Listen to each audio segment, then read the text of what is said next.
So, journaling. Why journaling is good for you? I tried different kinds of journaling. I created my own journaling with journaling for healing, journaling for clarity. What I feel it does for me and my patients, because this is absolute homework to every patient I have, to every student I have, because I feel that gives you so much. And it is so simple. You just need 5 minutes to start on journaling. That's all you need.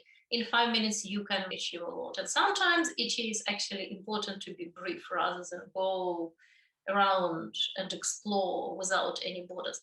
There is a time and place for that. But I would say that journaling, which is targeted on a resolving of a particular problem, is the best. So what, from my point of view, journaling does, it brings something from the big field of our unconscious things in our daily life, which is there, but they're not at forefront of our attention. Because if somebody is crying very loudly, or something is really dramatic happening, all your attention is there. But at the same time, something much more important can be going on unnoticed, just right next to you. So what journaling does, it brings it all together. It really gives you a full picture. Journaling is going to be fantastic because it's going to just provide this bridge from all the personal development you do and healing you do and therapies and all good lifestyle habits into overall lifestyle.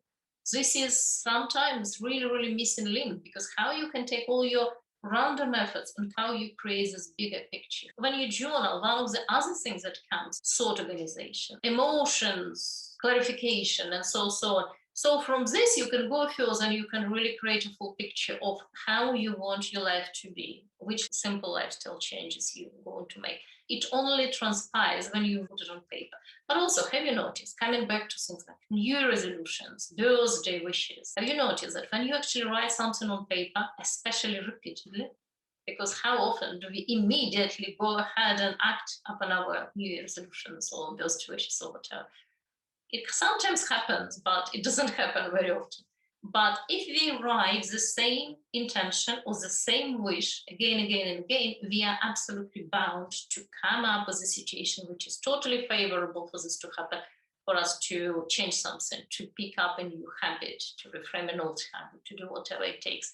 So journaling provides you with sort of a sat-nav. You know where you're going and how you found out. You found out because you journaled, and during journaling process, your subconscious sort of hidden movements of your soul, they become more apparent. You put it all on paper and now you look at it, and then you can see how you can take it into the outer. It's ongoing dialogue, and this is how you can make changes. You can do journaling on its own. You can just journal without any therapy. It's a wonderful tool, it's a wonderful technique.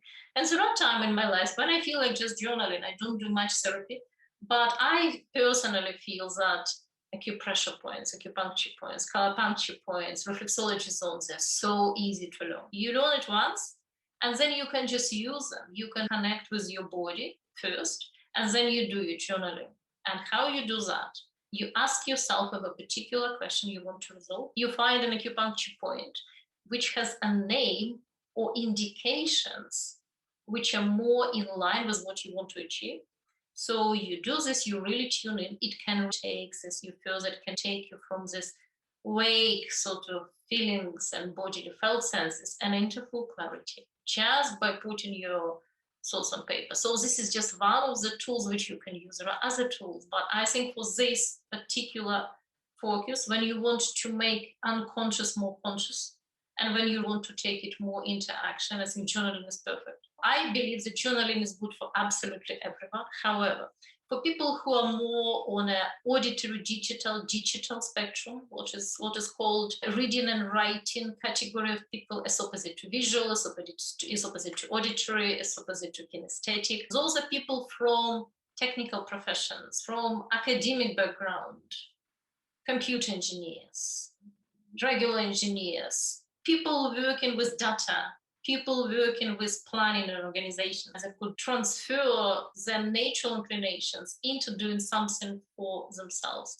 Journaling brings things from unconscious, from peripheral view, into your conscious focus. So something important comes up, you're becoming aware of it, and then you can look at it, you can address it, you can resolve it, but you can also take your insights into action straight away. You can adjust your plans for the day. Simple journaling techniques, journal for 5-15 minutes in the morning, and then you come up with the plans for the day. Even if you had the plans, you might want to adjust something, you want to change priority, you might want to reconsider, or something completely new can come up. So this is why journaling is so good, and this is what it does, in my opinion. You really make it work for you, because in just 5 minutes a day, 15 minutes a day, you can deeply connect with yourself. No other tools needed. Absolutely no other tools needed.